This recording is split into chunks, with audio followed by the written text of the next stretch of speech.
right, everybody. Good morning. We're top of the hour. Happy Wednesday. This is our normal collaboration call, but today we get to interview Leo Pareja. Golly, 97 people in here already and growing. So impressed. Thank you all for being here and thank you for being on time. I'm just going to take 2 minutes and talk about three things really quick, and then I'm going to turn it over to Eric and the interview of Leo Pareja, our EXP CEO. First thing, Slack. We all have heard workplaces going away. Facebook discontinued it. Nothing to do with EXP. It's a Facebook decision, and you've seen now for a couple of months that Slack is happening. I just want to tell you, the Freedom Team does have a Slack channel. We have not yet, though, decided how or if we want to use it. So we've not uploaded everybody's information to it yet. But I would suggest to you, definitely you're going to want to plug into your state meeting channels, the referral network channels, anything that makes sense to you. And be sure you go in and figure out how to turn off the notifications, because those will drive you crazy if you're getting notifications from all the channels you've been put in. So that was the first thing. Second thing I want to talk about, our next big meeting is next Tuesday, August 26th. Freedom Team leader Andy Hollis is going to be hosting that meeting. And please put that in your calendar right now. It's 11 o'clock Eastern, 8 Pacific, our normal time. It's on the normal Zoom link, freedomteamzoom.live. And please start plugging into these meetings. And if you do any attractions, get your groups plugged into. Please lead by example. We have had numerous testimonials from great agents that you would think, based on their experience, they didn't need any additional training. Yet, by plugging into our regular Tuesday Masterminds, many have reported six-figure increases in GCI per year. So that's all on that. Mondays and Thursdays, we sort of earmarked for attraction. If you're into agent attraction, please show up then. And then, of course, our normal Wednesday call is collaboration. And this meeting is designed based on your questions, what you ask when you show up. It's a lot of fun. So, but go back to Tuesday. Tuesday, Andy's going to be unveiling our all new YouTube channel. It's been completely redone. You're going to love it. And he's going to roll out our totally redesigned Freedom Team website. That's freedomteamsupport.com. And if you want to check out the EXP Freedom Team YouTube channel, it's just that, at EXP Freedom Team. So more on those next Tuesday. Please make sure you're there. That's on our Tuesday Mastermind, where it's all about increasing your sales. Everything is going to be now in one place. Everything you need about EXP is going to be on that website. Now, I'm going to leave you with a challenge before I turn it back over to Eric. Make that Tuesday Mastermind training a non-negotiable recurring event in your calendar for the rest of this year. Then commit to being there every single week. Now, if in 30 or 60 days you're not finding massive value, delete it. But give it a chance. Thank you so much again for being here. On with Leo, and back to you, my friend Eric. Well, thank you, Tim. Great job in covering some of those things. And by the way, beautiful shirt. I think it's awesome. Want to touch base on a couple of things. Many of you don't know, there are 7 of us that are leading this EXP Freedom Team. We meet every Friday, religiously every Friday, for 90 minutes, 60 to 90 minutes. And all we're talking about is how to improve whatever we can do to assist you. So I want to encourage you, reach out to any of us in any capacity that you can get to us, whether it be on a phone, an email, through Slack, any way you can connect with us. If you have ideas or thoughts in order to help us help you. And that's, again, the bottom line for what we've formed this team in today's session to be. I want to remind you that one of the things that came out of the meetings that we have every week is the website that Tim referenced. The Freedom Team Support website, it's still freedomteamsupport.com, but it is unbelievable. Okay, so I highly recommend you get there. Everything's soup to nuts. And again, we're going to cover that next week with Andy on Tuesday. Lastly, EXPCON's coming. I know that Leo's going to touch on that in just a minute, but we have a special reception. I want to encourage everybody to be there. It's an unbelievable event. It's the best event of the year. EXPCON, again, covered by the company. Don't let time or money be an excuse not to get more time and more money. That's really what it's all about. You have 2 months to plan it. Let's get it in your calendars. And let's get on Tuesday of that event in October. Meet us at the Ole Steakhouse. We got hors d'oeuvres for you. We're going to have some fun. We'll grab some drinks and we'll get to know each other. We haven't had a chance to meet many of you face to face. And be honest with you, this is the first time the 7 leaders have been able to get together in the last few years. So this is going to be an amazing event, highlighted again by us just fellowshipping together. With that said, you didn't come for the announcements, but it's important that you heard them. What you really came for is to hear a different perspective from Leo Pareja. And the reason you have a different perspective is we decided to ask him things that were atypical of what you would normally hear. I'm going to say before I get into the interview 2 things. Number 1, Leo's everywhere. When I say Leo's everywhere, I legitimately, I'll go to bed, put the TV on just to sort of grog, go to grog and go on YouTube and I see Leo. Leo's talking to Buffini. Leo's talking to Ferry. Leo's talking to people like us. And so I want you to know what he's doing outside of EXP. Secondly, he's doing interviews like this, podcasts like this for people within EXP. He truly is leading by example. And again, we're going to ask him some questions that you've not ever heard him answer before. You're in for a treat. We decided not to go live because of schedules. We've recorded this. We're going to put the recording on right away. But I highly recommend you put your camera on. Don't be sidetracked by messaging over the next 30 to 45 minutes. What Leo's going to lay out will give you incredible belief in the company you've joined, an incredible belief that the company has your back. Bottom line is, we're at EXP for a reason. Leo's about to explain why. Here's the interview. It is awesome to have CEO of EXP, Leo Pareja. Every time I look at your, I'm from Miami, and every time I look at your last name, I'm like, how do I pronounce this? But I think I have it right. Pareja works for you, doesn't it? You got it. You got it. And you live in the Miami area, don't you? I do. I moved to Miami 6 years ago. I live in Coral Gables. Oh, beautiful area. And well, welcome home. I guess you can walk to EXPCON. We're going to talk about that in just a minute. But we really do appreciate your time today. We know how many things you're doing within the EXP ecosystem, and of course outside of it for agents abroad and other things that you're focused on. So we see you almost everywhere on YouTube, and I'm impressed every time I do. I have my Freedom Team leader, Kelly Fasterling, with us. We're going to throw some questions at you. We think they're sort of unique to what you've delivered before. We want to give our listeners, some great new stuff. So I'm going to start with the original question. Everybody says. Before we even go there, I want to touch on something you just referenced. And one of the things that I hope to do for you guys all the time is model behavior. And what you said is the result of a lot of effort of you see me everywhere on YouTube, on social. That does not come naturally to me. I don't like it. We built a system and a process that works for my personality, right? So, if we look at some of the other leaders who were very successful, forward facing, one, it was an aha kind of kick in the butt and go, you know what, I have to do it, right? I think in almost any moment in time in society and everything, you kind of have to make a decision. It's like, okay, forget my feelings, forget the emotions attached to this. Is this where the attention lives, right? So in 2008, 9, and 10, in the market I served, like if you didn't do REO or short sales, you didn't get to sell real estate. And so you had to have this decision. And I remember talking to agents, be like, I hate this. I don't want to do this. And I said, great. Do you still want to serve families? This is what you need to do now. So in this world where we live in, and attention is the most important commodity, right? I would say 10 years ago information was, but now, with large language models, you have anything you want from an information standpoint in your pocket.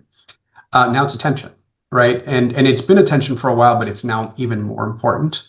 And so I would invite you all to model what I'm doing for you guys with your business, right? And what I get excited about is if to be in production today, to keep a sphere of influence business going, it's so much easier because now you can just follow them all on Instagram and Facebook and Twitter and TikTok and wherever your people live. And by the way, that's your job to figure out where their attention is and just interact with them, right? Like us that have been selling real estate for a long time, I used to have to come up with excuses to send them mailers and talk to them about, the postage going up or, the battery changing or your tax forms versus now I can actually have an engaging authentic conversation about your kids, your spouse, your partner, your hobbies, the stuff that's truly interesting to you. And oh, by the way, remind them you're still in real estate, right? So I would say 80-20 socialization to confidence building. But I just think it's, if you're willing to lean in, it's such an amazing time, right? Because I believe I'm in a one-to-one digital relationship with 80-some thousand EXP agents.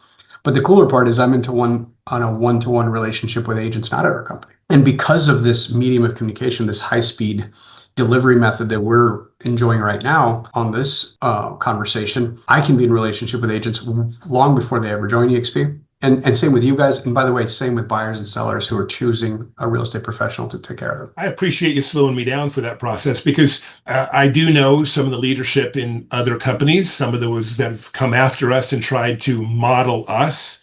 And the one thing that they have not been able to do, well, one of the things they've not been able to do is capture someone like you. It's a tremendous honor to have you, at this point steering the ship. But it's always exciting to see that you're not only up there, steering the ship, but we find you everywhere. And the fact that it's outside of your normal personality and your desire is a great testament to not only your commitment to us, but also what our commitment should be to our career and what we want to do with our career. So thank you. I think it's easy to say, I don't like it, but the question is, if that's where the attention lives, like, for example, I'm not good at turning on the camera and just talking to it myself, like some other folks do, and they do a really good job. I'm not saying it as a negative. It's more of, I just don't have it in me.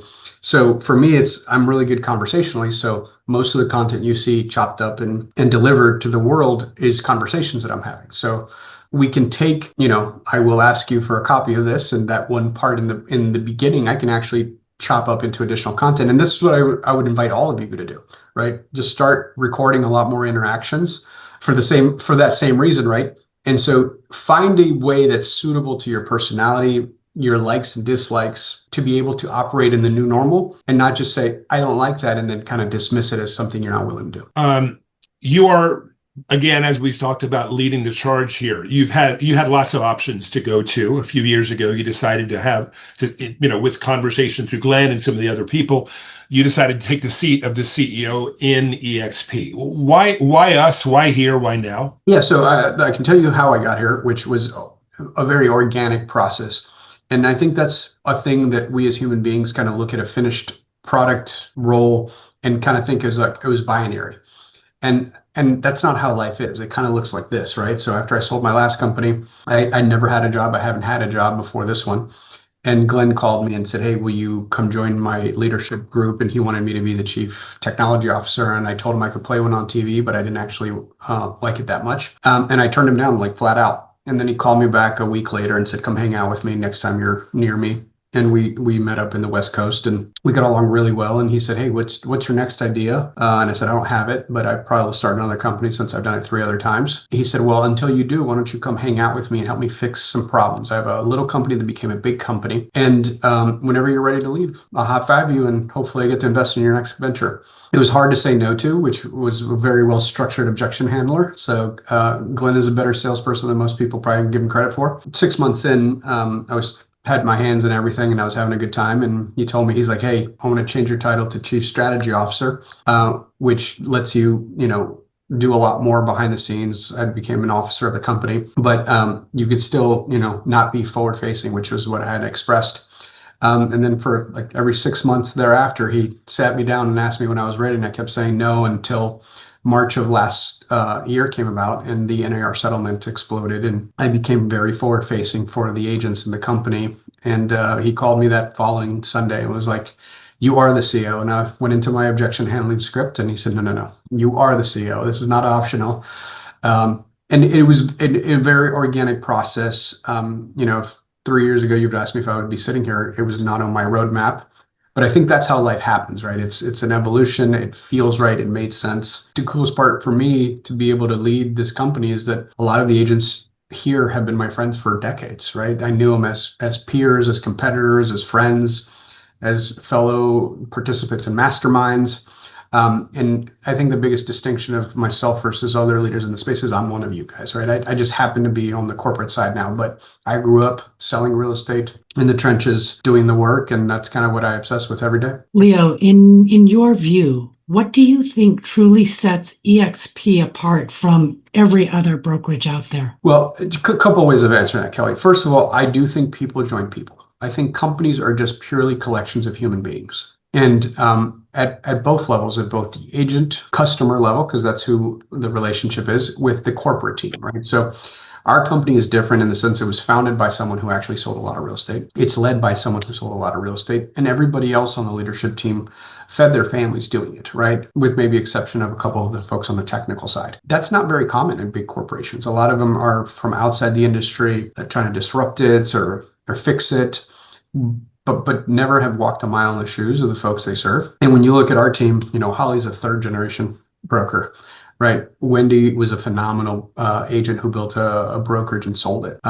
Amy, like we just go down the line of folks with leadership titles in this company, then they all fed their families by selling real estate. And so I think that's kind of the beginning and the end of what differentiates us. Because as I was meeting with Glenn in the West Coast, and I said, well, what's kind of your North Star? And he said, simple, to be the most agent-centric company on the planet, right? And I've actually even heard some of our competitors kind of make fun of it and say it's so simple, but simple is not easy, right? Like that is how we make decisions. That's how we decided last summer that we were going to rewrite forms and go against the grain and piss a lot of people off, because it was the thing to protect agents the most and the consumer the most, right? It's how we make decisions on software, on training and coaching.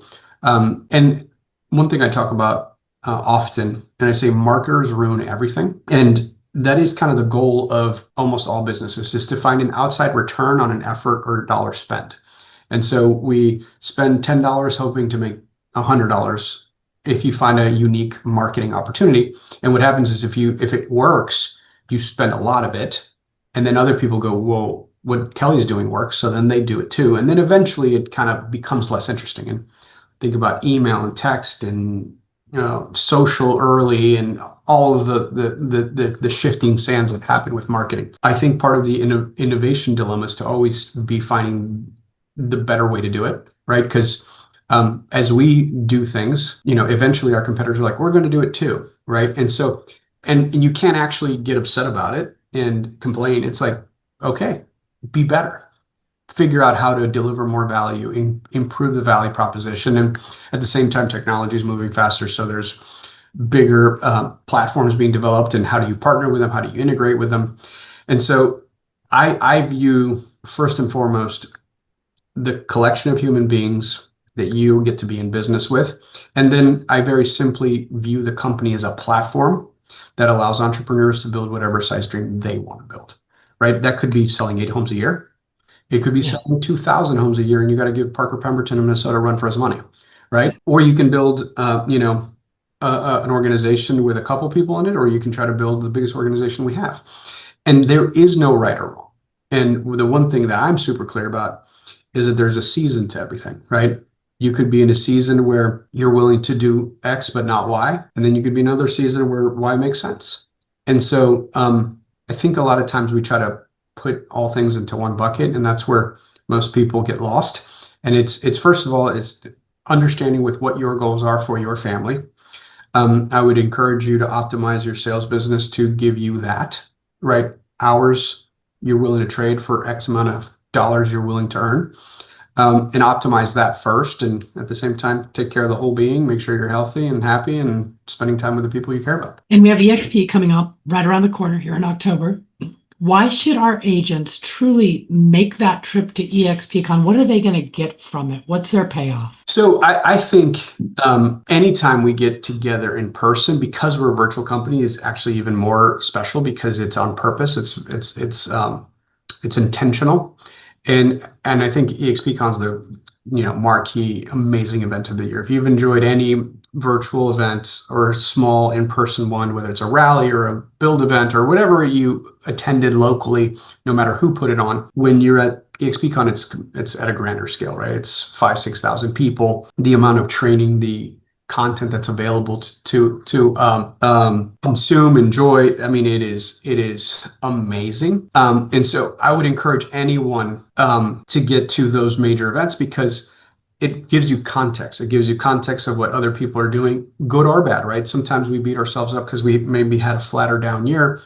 And then you realize that you actually outperform your market. And you didn't know that because you didn't attend my, context chat where I give you guys a bunch of information about dates and absorption and rates and what to expect for the following year. But then you can go down to the breakout tracks and attend anything that is very important to your business, right? This entire breakout's are just investing in real estate and being a solo producer, taking more listings, turning from a buyer's agent to a listing agent.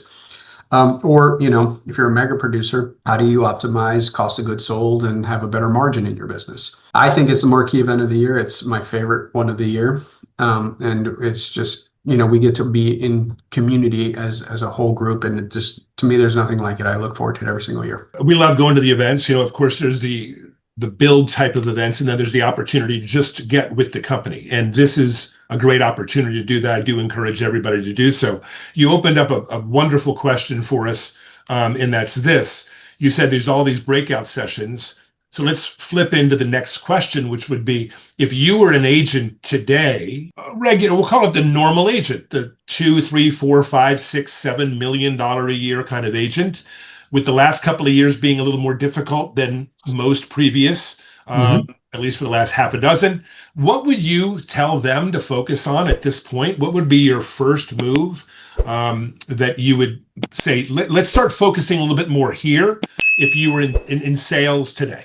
So the first thing I would do is I would make sure people understood to control activity, right? So, there's a couple ways to answer that question, Eric. The first thing I tell people is you need to have an understanding of what it is you earn per hour. So the math problem for everybody listening is to take your 1099 from 2024 and divide it by 2,080 hours. 2,080 hours. That is what the labor department says is a full work year, right?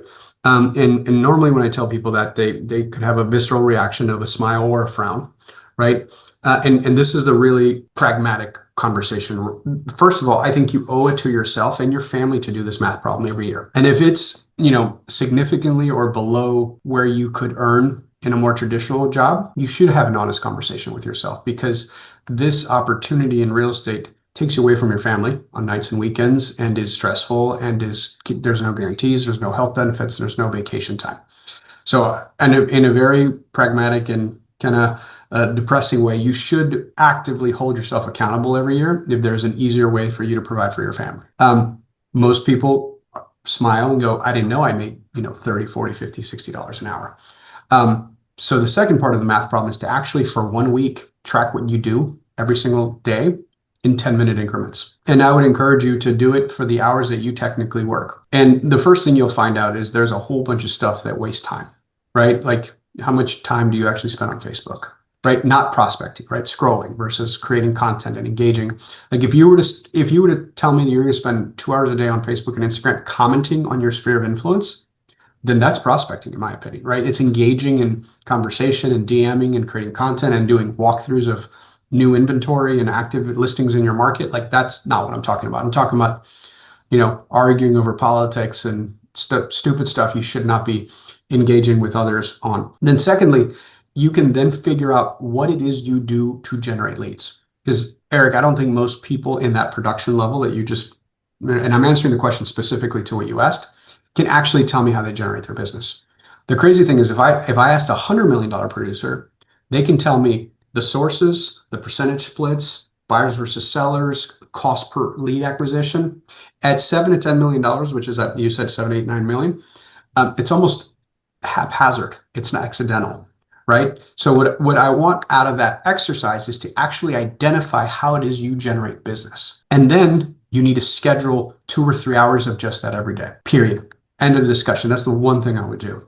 Because one is identifying what it is you do for a living. And then again, the leverage cycle is by adding staff employees, virtual assistants. And then, sometimes I talk to agents who are like, I don't want to be a team leader. And I said, most people shouldn't, right? My first thing is you probably shift your skills from taking buyers to sellers, right? If you purely swapped out doing $10 million a year, depending on the market, that could be 10 transactions, but it's probably closer to 20 to 30 transactions. Let's say it's, you're sitting at 20, 25 transactions and you're maxed out on hours you're willing to work, but you don't want to build a team, which is perfectly okay. If you just swapped out that lead generation activity for sellers, you could probably triple your unit volume as a solo producer in listings purely because you're not in the car. And on average, it takes 87 hours to do a buyer and 30 hours to do a seller. That's excellent advice for people. Now, EXP provides just an immense amount of opportunity for agents. Which EXP program or training do you think our agents overlook or underuse and shouldn't? The one that I'm obsessed with, especially for that agent you just asked me about, Eric, the $7 to $10 million agent and down, new agents, I would encourage everybody to go through FastCap. So FastCap is a 6-week intensive, almost reigniting program if you're experienced, where it's all about activity. It's just exactly what I just talked about, right? And the results have been phenomenal. In the first 2 quarters of the year, we put close to 8,500 agents through it. And the results for the folks that did the minimum activity were 6.9 set appointments and 3.9 signed agreements, either a listing agreement or buyer agency agreement, right? And so, like, I have a real anecdotal story. I spoke at a rally, and a young lady came up to me, a little frustrated, said she hadn't closed a deal in like 6, 7, 8 months. And she said she was struggling, wasn't sure what to do. And I said to her, how serious are you about this question? Because a lot of people just ask me an open-ended question. She said, no, I'm serious. I said, go take FastCap and message me on social or Slack or wherever you can find me and tell me what happened. And she did. She messaged me about 8 weeks later, and she said, I have 2 listing appointments, 1 signed, and I'm working with 4 buyers. Like, this is what I needed, right? And the reality about all of this is it's not rocket science. You're not gonna get an aha that unlocks some magic way of doing it. It all comes down to blocking and tackling, right? Like, most things in life are simple. It's just not easy. I love the concept of, I think every single person with access to internet knows how to lose weight if they wanted to. And it's either, burn calories and be at a deficit, or eat less calories and be at a deficit. If you want to learn just about any skill in the world right now, we live in this era with YouTube as a teacher where you can learn anything you want. It's just choosing to do that thing. I'm doing a fast right now, and I'm on day 2 of a 5-day fast, and I was warned that by day 3 is like the worst with my hangry. My wife joked this morning. She's like, I'm going to make sure I'm out of the house that day. But like, if you want to do a fast, like, you don't need a teacher or a coach, right? Like, there's enough content out there in the world where you want to do a water fast, you want to do a low calorie one that still puts you in ketosis, like the one I'm doing. But like, if you want to work out, you don't even need a gym. You can do body weight. Like, there's so many ways to consume information. And the same goes to real estate, right? Decide what type of client you want to work with. You want to do buyers, you want to do investor grade, you want to do luxury, you want to do renters. You can do anything you want. And there's endless amounts of education. One, we have a ton. But again, like, you just need to make the decision that that's what you want to focus on. Yeah. We have 3 more questions for you, but time-wise, do you have time? We're good. We're good. Keep going. Okay, Kelly, go ahead. I've been here 6 years, Leo, and since you've come on board, you have added just immense value to EXP's culture, EXP's tools. Which wins are you personally most proud of? Ooh, that's a good one. I'm proud of all of it. It's like, as a dad, I'm always proud of all the little things, right? So the one I'm most proud of, hands down, is operational improvement, right? So like any company, we were a little company that became a big company, and you were here as we grew and broke stuff. And when I came here, my one thing was operational excellence. So the speed at which we respond to a ticket, how fast we pick up the phone that's on hold, the fact that when you call that number now, it's first level of service, 24 hours a day, 7 days a week. It's how fast we disperse commissions. It's the response time to broker questions, which is not the sexy stuff, right? It's not the cool partnerships I brought in or software, because at the end of the day, I'm not confused. We are a brokerage, right? There's 3 or 4 other CEOs who say they're tech companies who happen to be in real estate. I'm a brokerage that's tech enabled. And I think that's the DNA difference. It's embedded in who we are and what we do and how we view the world. And it shows. It shows. When you're attracting agents to EXP on another subject, what does your ideal prospect look like, and how do you start that conversation today? Yeah, no, that's a really good question. So one thing that was very clear to me when I got here is we're not all things to all people. Coming up with that distinction is very important, right? I think the industry currently breaks down into three buckets. You have, and that's the companies. The first one is what I would call the uncapped legacy companies. Fill in the blank, new and old, by the way. There's newer ones and older ones, but a split with no cap. And the philosophical argument is that the brand delivers so much value that you pay for that. And again, you're kind of like luxury brands, but you're legacy brands that still have it. The second bucket is cap and split model, which is both us and our legacy ones like KW and Remax. And then the third bucket is flat fee, period. The one thing I'm super clear about is we won't be all things to all people. Not a single company in any of those buckets have 100% market share, right? If you look historically, Keller and Remax both touched 10 to 15% market share depending on the year, because obviously the years where they had the most agents, there was the most denominator, right? So 1.6, 1.7 million agents versus 1.4. I think as we build a value proposition is understanding who we are. And I think we are the home of the producer. If you look our per person productivity, it's one of the highest in the industry.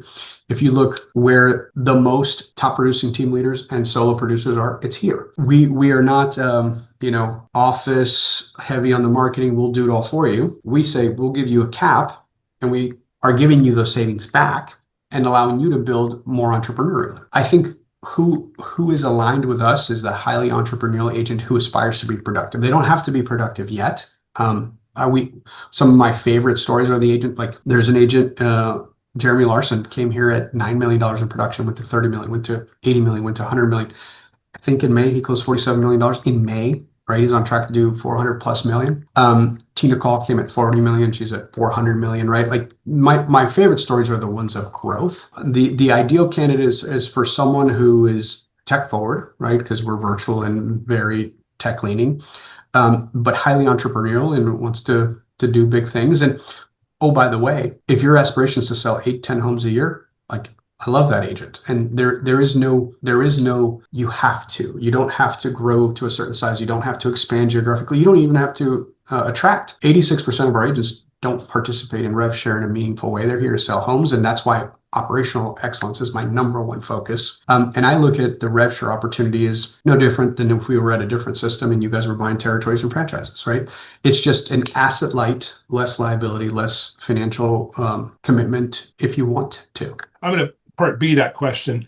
I came 7.5 years ago, again, saw incredible growth in numbers of agents. Right now, because of the market and the company, we've hovered around a number for a few years. Mm-hmm. What's going to be our reason to move past that number? Why should we feel great about hitting a triple digit versus an 80, 85, 90,000? Yeah, so we went from we ramped up, and then also the context, Eric, right? We went from 7 million transactions in 2021 down to 4 million transactions in 2023 and 4 and 5 again, right? That is a collapse, right? That's like a 40-50% contraction in the market. So when we were that big, we lost a lot of agents to attrition. So most 65% of the agents we lost in the last 24 months have gone to a job. We're not losing them to a competitor. They're losing to not succeeding in real estate. Much higher than normal rates. And so when your denominator is bigger, you're more affected, right? So last quarter was our first sequential increase in agents in the last 24 months, which again goes to the market, right? The folks that couldn't survive have washed out. Like a lot of people had to get out. Though the ones that are in the business are either used to this low transaction environment because they got licensed recently or they've succeeded through it. And so we started growing again modestly. And again, in the short term, and if you were an analyst on a Wall Street call, like, when are you going to get to X? I actually say, I don't care when I get there. What I care about is giving Eric and Kelly the best experience as agents in paying you guys on time and answering your broker questions and giving you tools to support your growth of whatever you want your business to look like. But I do think the next 24 months, because it's not going to get any better, there will be a huge opportunity where and if you've noticed in the last 2 years, in that same 2 years, the people who have joined us are uber productive, right? Number 1, 2, 3s, and 4s at every company in the world. Entire independent brokers are coming over 20, 30, 50, 60, 90 at a time. Yesterday, last week, we onboarded a group of 109, right? Those numbers didn't used to be normal 5 years ago, right? And the more we're in this moment of pain as an industry of low transaction count, high interest rates, a lot of upheaval, those numbers of joiners get bigger, right? Like 150 at a time, 200 at a time. So I think directionally, Eric, we are still the most interesting, innovative company on the planet. And internationally, it's super exciting. I think, it took us 5-6 years to really figure out what works for us internationally. And Eric, you've been here a long time. You saw finding product market fit and adjusting. We had to do that overseas.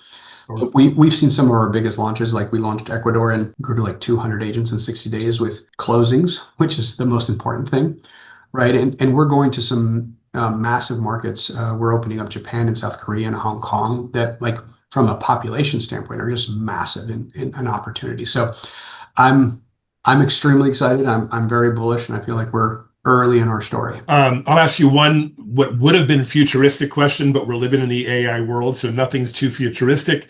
And then after that, whatever closing comments you have, we again, in advance, we both, Kelly and myself and the Freedom Team leaders, we truly appreciate what you do, how you do it, and the fact that you'd spend a few minutes with us and the people that are listening as well. AI is on everyone's mind. I saw you do a number of it's not good having a TV in the bedroom, because I pop on YouTube and you're there and I'm up till 3 a.m. And I know that you have become quite an aficionado in some areas of the AI world. I knew that of Glenn, didn't know that of you. With that said, we know that the future business will be done by agents using AI. How do we start? Not as a company, but as an individual, how do we start? Yeah, great question. I think that's almost where everyone gets stuck on anything, right? So you could ask me that question about any subject, and that's kind of the paralysis by analysis. And I live in Miami, and I can tell you that 5-6 years ago, it was like crypto bros were everywhere and telling me how the whole world was going on chain and how blockchain was going to disrupt everything. And the reason I bring that up is because it's an analogy. In most technologies, there is a lot of hype and over talk in the beginning, but it's almost always underhyped in the long run, right? So the first big technology shift that we experienced in real estate was, in my career, was going online, right? And being able to, I could look up MLS listings from my house. That was a thing, right? Before I had to drive into the office and use that portal. Then this thing changed everything for us in real estate. And this is version 16, right? Yeah. Let's go back to version 1. Version 1 was an iPod that played songs and allowed me to make calls. That was it. This thing is the keys to my car. It is my wallet, right? Like, it's like I actually have my credit cards in here now. It is how I authenticate my passport. It is how I validate financial transactions through Face ID.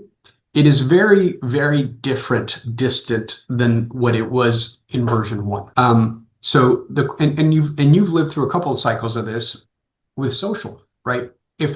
So to answer your question, Eric, we are at MySpace. I am convinced that whatever becomes the winner in 3 to 5 years, we don't even know its name yet, right? So have that be a moment of kind of relief, right? Because, like, if I could tell you, we could go back to, like, what was it, 2008, Kelly, and I could encourage you to open up a YouTube channel, like, that would be the life hack of life hacks. But right now, we're before YouTube. We're in Friendster or MySpace. And so the encouraging thing, as Eric, is just start playing with it. And unlike any other technology that's come before it, you can ask it questions. So first of all, play with all of the LLMs. So obviously everyone is familiar with ChatGPT, but play with Perplexity, play with Claude, play with Grok, and start asking it the same question through different instances to see which ones you kind of hone in and use for certain things. And I'll close with a story that Brandon knows I tell a lot now, because I think we're probably thinking of it incorrectly from the real estate standpoint. So I spoke at a rally in Houston, and Brandon Schneider from Houston stood up and told the story, and I've retold it a couple times. But did you both use Fixer? I gave it away as part of the value proposition, Fixer AI. Yeah, the first, yeah. Yep. So you saw how quickly that added time to your day, right? 20, 30 minutes by sorting your email. So this is a real story. Brandon Schneider is an agent with us in Houston. Got an email on a Saturday from a consumer who went to ChatGPT, didn't go to Google, went to ChatGPT and said, who's the most agent investor friendly agent in Houston? And it gave Brandon's name and email. And Brandon received an email. His fixer, he was actually playing with his son, drafted a response immediately, like within 3 minutes, and gave options of when to talk to the consumer. The consumer picked a time, which was the following Tuesday. It was quick. It was empathetic. It was detailed. It was better than Brandon would have written it when he was being present with his son. Mm-hmm. And that next Tuesday, they did a virtual call. I heard him tell the story recently, and it turned out the guy was actually out of the country. Mm-hmm. And within 14 days later, he was under contract to buy an investment property, all cash. AI was involved in two places. One, the consumer found Brandon on an LLM. So the actionable thing, Eric, is to go. So if anyone listening or watching this is big on SEO and has done a lot with their website, I would go play on Google and type in the keywords that got you to come up in the result set, and then go into all the LLMs I just mentioned: ChatGPT, Perplexity, Claude. Claude is Anthropic, if you hear that one, and Grok is the last one. Yeah. And ask it the questions to see if you would even come up. And by the way, if you don't come up in the search results, but you do in the SEO results, ask the LLM, what do I need to do different in my body of work, right? Because it's no longer so. Videos indexing, Instagram is indexing, Facebook is indexing, right? There's many ways to become an expert now. The one thing that everyone should do is ask the AI, how do you become relevant in an AI world, right? Because then you need to focus on creating content or have a strategy around making sure you're relevant in this new world. And for anyone listening to me who's unsure of that, it's like, how has your behavior changed in search in the last 12 months? Right? 12 months ago, we were all like 99% Google. I barely use Google now, right? Like the one thing I still use in the Google suite is Google Maps, because like something near me is very contextual and better. But again, super real example. I was diving over the weekend with my daughter. She's 10 years old. She got certified, and we were on a boat from Key Biscayne out to something called Neptune Memorial Reef, which is, you're familiar with it, Eric, if you're from Florida. But if you go to Google Map, and I didn't know how far away we were from the dive site to put on my wetsuit on the boat. And I went to Google Maps and I said, Neptune Memorial Reef, and the physical address in Fort Lauderdale popped up, because that's where you give the donations. It's the crematorium. It's that whole thing. And I put in longitude, I asked it all the questions and I couldn't get it to do it. I opened up my ChatGPT and I said, what is the exact location of Neptune Memorial Reef in the water? And longitude and latitude. And it gave me a Google Map longitude screenshot. And I said, give me the actual pin that I can open in Google Maps. And I clicked on that and it took me to Google Maps, and I was able to see my geograph, and I could eyeball it. I'm like, oh, I'm like 10 minutes away. I've got to put on my wetsuit. We're shifting on how we interact with information. And so the reason Brandon got that lead is because he responded faster than anybody else could have.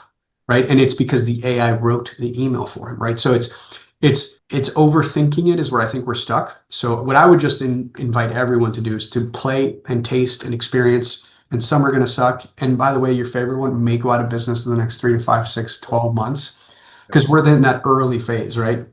I think in the turn of the Gilded Age in the late 1800s, there was like 118 railroads, and then like 30 years later, there was like 4 of them left after the Great Depression. Right. So everyone's an AI startup now. A lot of them will disappear, but I'm telling you, there will be a new YouTube, a new Instagram, a new Facebook that becomes, ubiquitous in the world. So what you're telling us when it comes to AI is put on our wetsuits, because we're about to dive. It's not negotiable. It's here. Yeah. Well, we appreciate the time. We as a group have worked hard to not just take what EXP has given us, but add to it and do the things that we try to do as leaders to help. Part of bringing you on today is to let our agents know that, of course, we're there for them.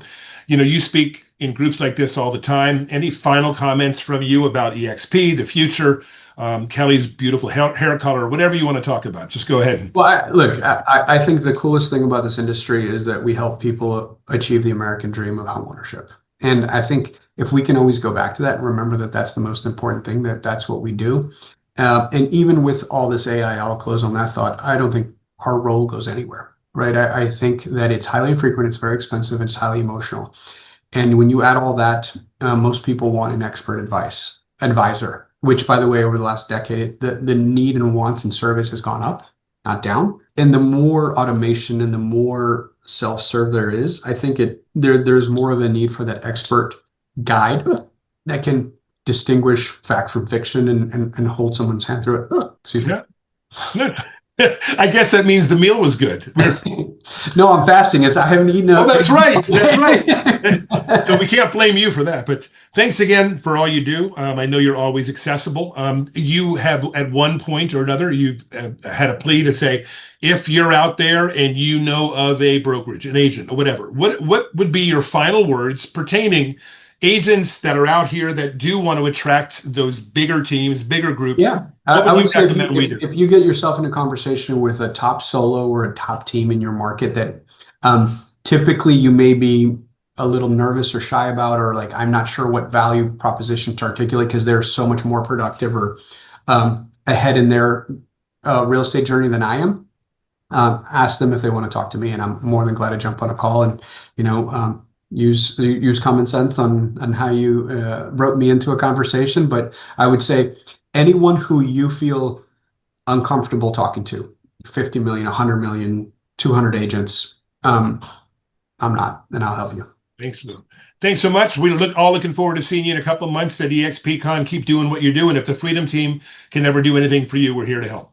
Thank you so much. Thanks for having me. Thank you, Leo. Bye. Nice to have everybody here. Just an encapsulation of the fact that been around the industry 40 plus years. I focus predominantly on helping agents attract other agents at the moment, but I've seen all kinds of CEOs. I've seen all kinds of agents, team leaders, and I will tell you that I've never seen a person like Leo that does what he does so well in both depth and breadth.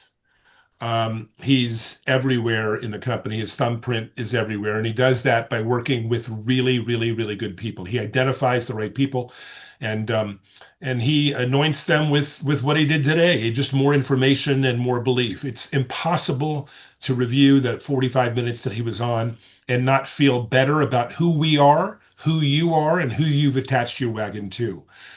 We as Freedom Team leaders, we want to encourage you to plug into the things that we do, meet us in EXPCON, connect with us if you're struggling on the transaction or the production side, or if you're interested in the attraction side. There's lots of ways to help you in both. We do run a weekly schedule, this time every day, Monday through Thursday. Make sure you plug into our calendar. We take 1 hour to help you build your career. We believe every agent at EXP should be in a position to sell more real estate, and then hopefully put you in a position to be able to sell less real estate. We will put this recording out at some point today. And so we will make sure that it is available on our YouTube page within 24 hours. Again, everybody that's here, whether you're part of specifically the Freedom Team or not, we're glad that you're participating and plugging in. Don't make us and don't make yourself a stranger. We do look forward to helping you in any and every way we can, but helping does include your help. And your help is you've got to plug into the things we've created for you, and don't miss the website, again, freedomteamsupport.com. I think you will be overly impressed. Thanks for your time today, and we'll look forward to seeing you tomorrow.